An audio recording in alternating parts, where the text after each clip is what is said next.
J'ai cru que vous vous étiez caché. Quoi? J'ai cru que vous vous étiez caché. Non. Moi, ça, je ne pourrais pas. Combien de fois avons-nous entendu cette phrase? Quand par exemple on explique comment nous dormons la nuit, l'hiver, sans poils. Quand on raconte comment on se douche au seau et à la tasse. Quand on explique comment on chauffe notre eau sur le gaz. Quand on montre le peu d'espace et le peu d'affaires que nous avons.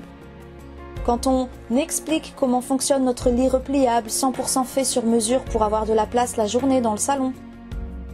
Ou encore quand on présente notre système de bidon d'eau à changer tous les 2-3 jours.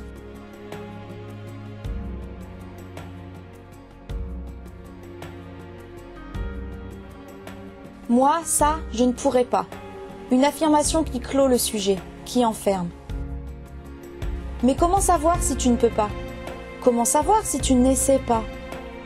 Pourquoi faut-il toujours se positionner de manière catégorique quand quelqu'un fait quelque chose que je n'aurais pas fait moi-même ou que je n'ai même jamais envisagé?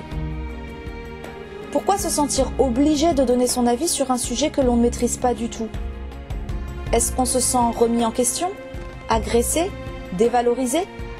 Quel est ce sentiment à l'intérieur qui nous pousse à dire ça, je ne pourrais pas, alors qu'en fait, on n'en sait rien du tout? La vie en caravane m'a appris ceci. On est capable de tout, mais on n'a pas envie de tout. Et ce n'est pas mal. Chacun fait ses choix en fonction de ses besoins, de ses goûts et de ses envies. Mais avant de dire que tu ne pourrais pas, pose-toi sérieusement la question de si tu en es vraiment incapable.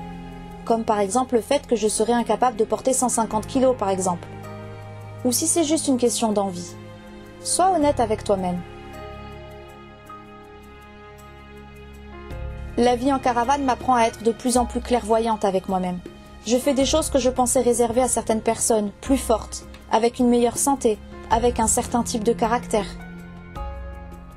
Je m'étais toujours dit que je ne pourrais jamais être maman au foyer, que je n'avais ni la patience ni les compétences pour. Et finalement, j'ai choisi d'être maman à la maison. Enfin, maintenant maman en caravane. Quand Janae a eu 1 an, parce que c'était devenu une évidence que c'était ma place.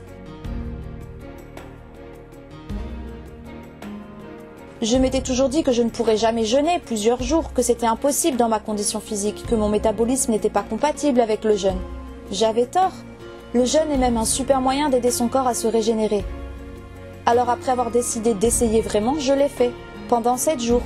Et aujourd'hui, le jeûne fait entièrement partie de ma vie.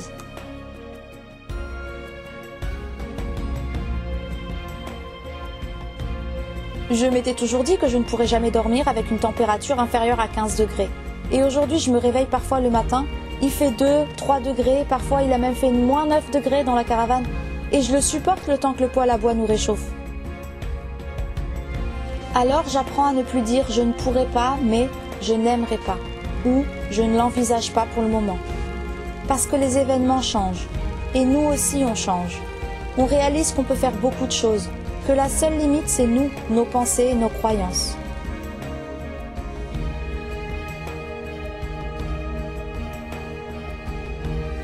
Autour de nous, il y a celles et ceux qui continuent de dire « ça, je ne pourrais pas ».